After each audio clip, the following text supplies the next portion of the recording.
English. Maybe since I weak my English, but there's no option. It was one of us. Nearly the Spanish program, we knew Rabbi Biermacher, so the postman asked me, as for me, to speak, so I decided to speak in English, even if it's not so exactly English, and the expressions are not really saying exactly what we feel. We are after 30 days, and we had a tremendous boost here in the yeshiva. Here, the situation we are involved in, I didn't think that it was even possible for us to keep going. And the first time was really tragedy for us. And when we came back from the hospital, Noson Weiss, so Noson Weiss addressed our students. They were shocked about the situation. And Rabbi Weiss said that, of course, we make here a sacrifice. As it's not the korban, sacrifice is not a personal sacrifice, it's a korban symbol. It's of all of us. And it could happen to all of us. And maybe a Kodesh is taking, to make a sacrifice. Like a noila timimo. You need a korban that shouldn't be defects, should be like the perfect korban. So to sacrifice a korban, you need like something good. You're not saying the Kodesh Baruch Hu things like they're not an ill animal. You need a healthy animal, perfect animal. So we send one of us, and we send the Kodesh Baruch Hu the korban. You have to know that he represented us in heaven, and it's our responsibility to teach, to learn some things about that. So I knew Rabbi Biermacher before 23 years, 22 years. He was a bocher before he got married. I just wanted to point that it was not like, sometimes you hear about rabbis. This week was Niftar Rebbe Folk Shmulevich from the tzad from the Mir Yeshiva, so he's a big tzaddik, and his roots, he was born in the Torah house. Rabbi Biermacher was born in a normal, secular house from Buenos Aires. He was told maybe even in not Jewish schools, and his brothers, he has a brother like he's a famous writer in Argentina. The other brother, he lives in the United States. He's a professor of mathematics, like a normal secular house in Argentina. And the year when he was 18, he decided to look for himself. He didn't find in the secular world meaning, and he went to India. At the beginning, he went to India. And in India, he didn't find meaning.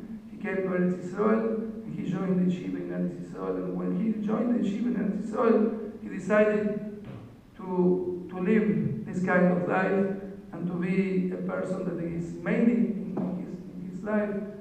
The main things in his life are Torah, are emunah, and he worked intensely.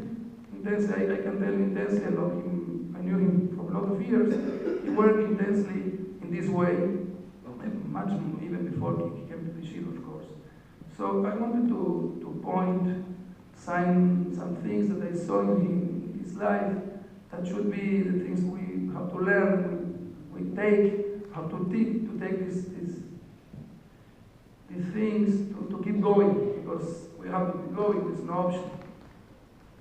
So, first of all, and it will help us also in our personal work, spiritual work, and also in our public work.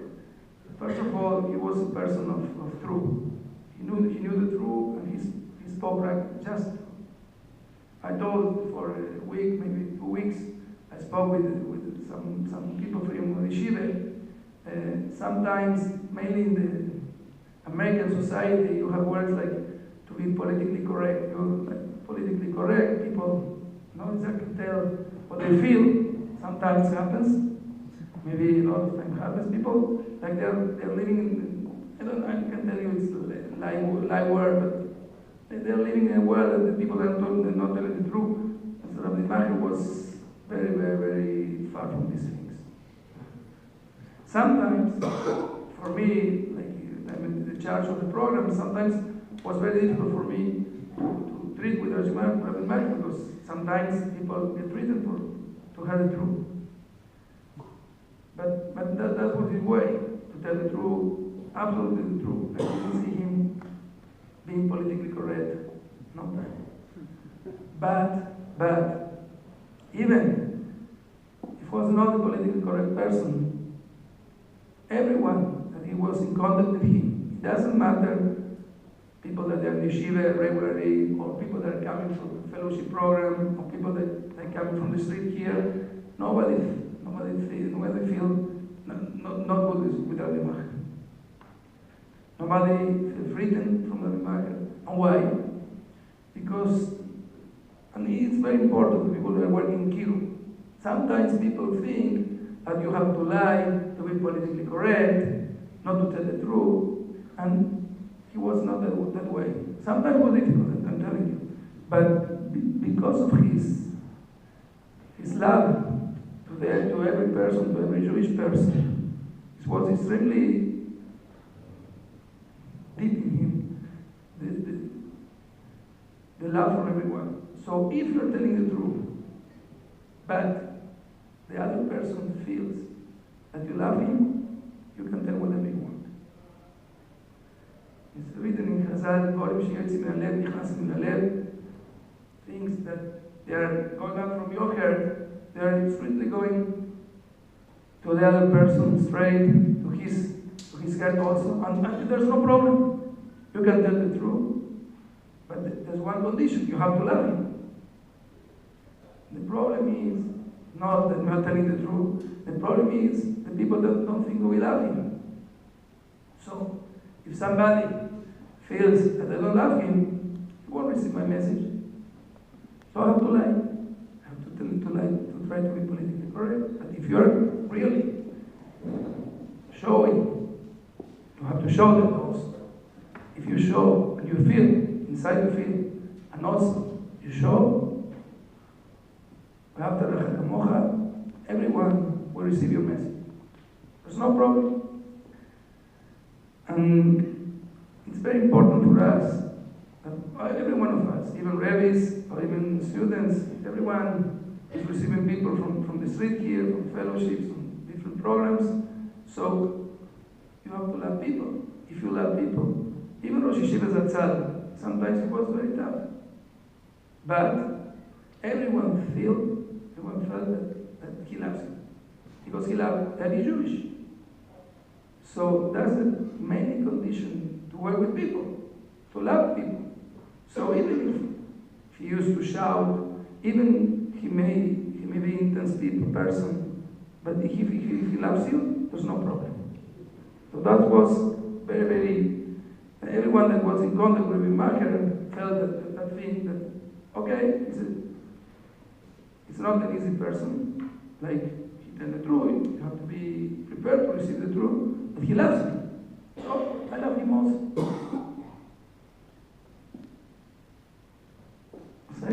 Third thing is the person that he took responsibility at all.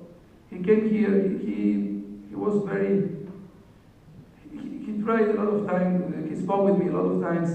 He was in Argentina, and when I came to Argentina sometimes, for yeshiva issues, so he used to speak with me when I want to go to Eretz Yisrael, I want to make a aliyah to Eretz Yisrael. When I came to Eretz Yisrael, when I come to Eretz Yisrael, I want to be part of the yeshiva.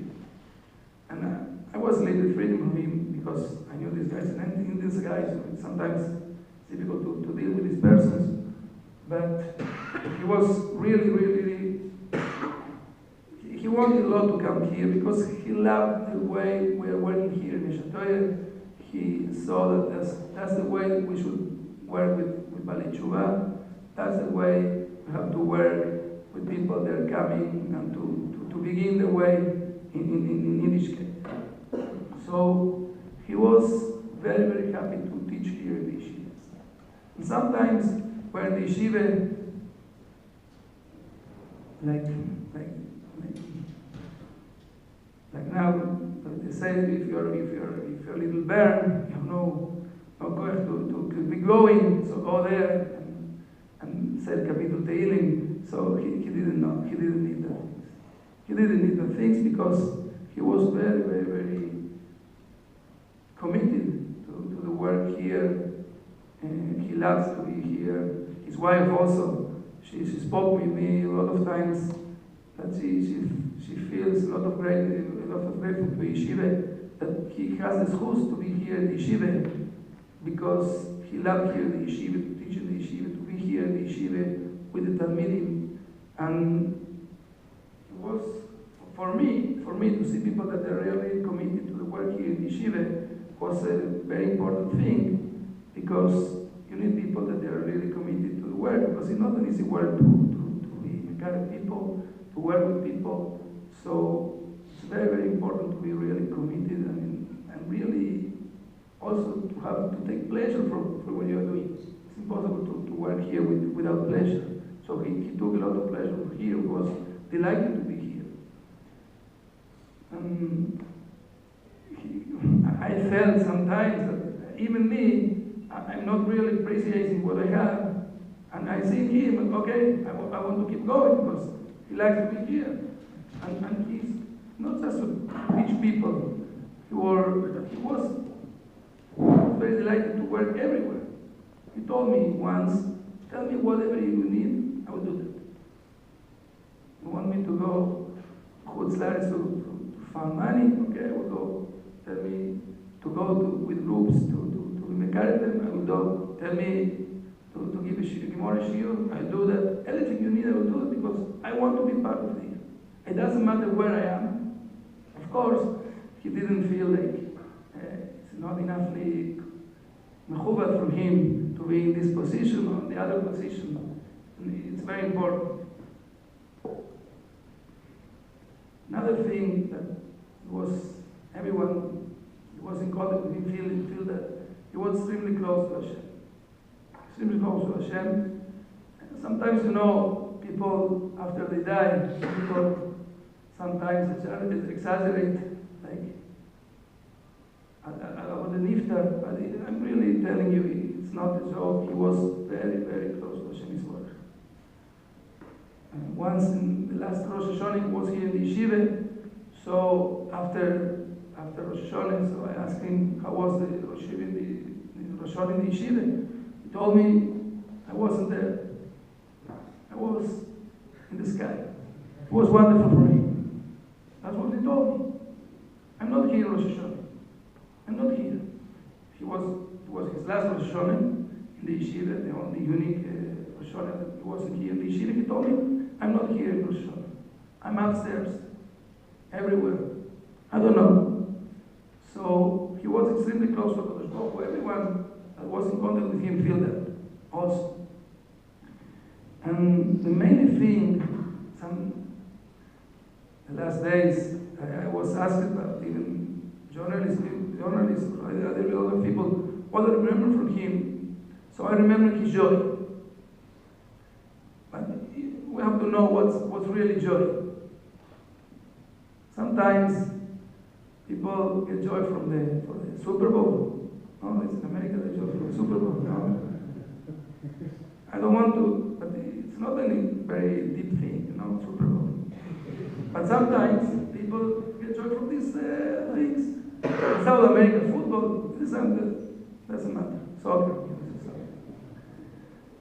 But the really joy, it's not this kind of joy. Or to get drunk, or some things that, in the worst of what they mean joy. The really joy,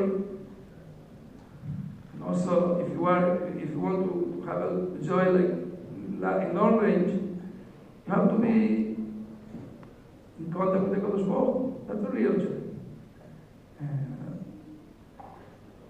I told people before 20, 22 years, there was a yeshiva, and in the yeshiva, the entrance of the yeshiva was an expression from Chazon Ish. Chazon Ish said,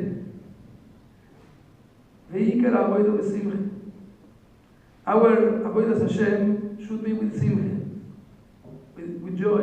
Why? Ki ein simcha gdoilo mizor. There's no joy greater than this.